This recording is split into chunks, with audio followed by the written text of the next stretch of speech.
Huwag kayong matakot. Mapayapang araw ng Lunes, kapanalig. Ginugunita po natin ngayon ang pagtatalaga sa mga simbahan ni na Apostol San Pedro at San Pablo sa Roma. Ito po si Sister Rose Agtarap ng Daughters of St. Paul para sa Mabuting Balita. Tayo nang magnilay sa Ebanghelyo ngayon.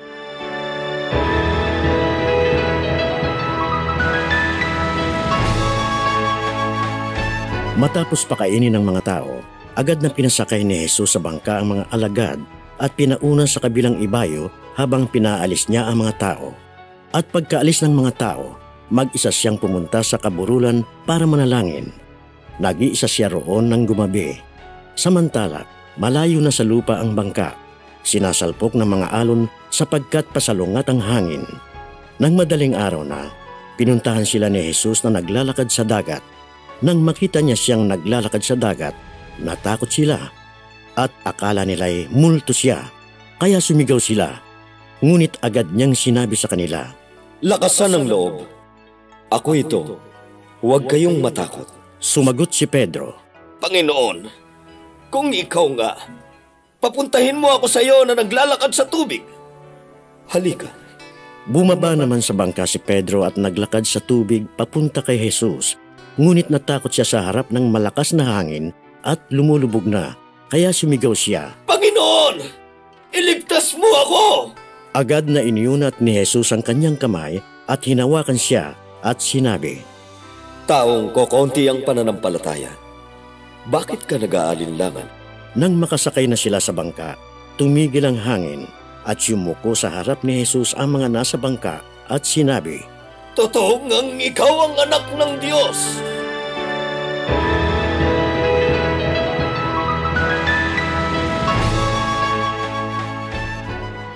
Nakagawian nating dumalaw sa puntod ng mga minamahal nating pumanaw tuwing Todos los Santos upang manalangin.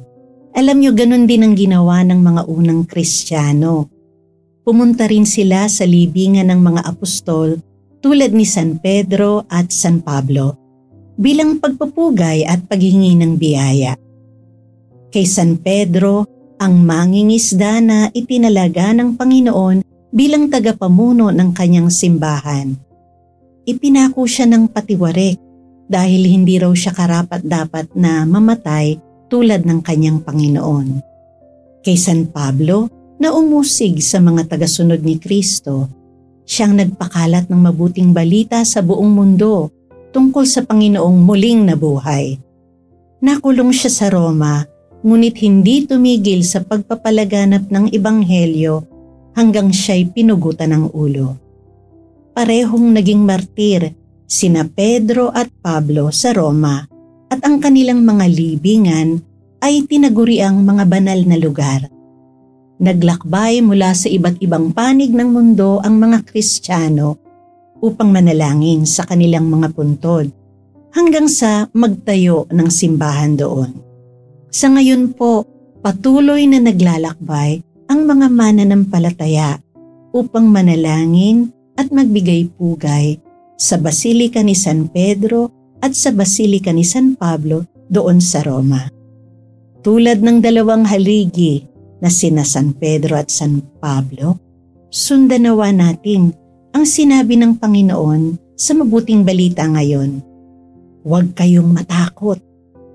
Lakas loob nawa nating maisiwalat sa ating salita at gawa ang mabuting balita na kasama natin lagi si Kristo sa ating buhay sa anumang panahon. Amen. Mga kapanalig, maraming salamat po sa inyong patuloy na suporta sa aming misyon. Subscribe, like, and follow Paulines sa aming social media accounts. Tulungan niyo po kaming maipagpatuloy ang programang ito at ipadala ang inyong donasyon sa aming donations channels. Kasama pong lagi ang inyong mga intensyon at kahilingan sa aming panalangin araw-araw. Ito pong muli, si Sister Rose na nag-aanyaya sa inyong manalangin kasama ng lahat ng mga banal para sa mga minamahal nating mga yumao. Pagkalooban mo sila, Panginoon, ng pagkahimlay na walang hanggan. at mamulat nawa sila sa kaliwanagang walang katapusan. Naway magpahinga sila sa kapayapaan. Amen.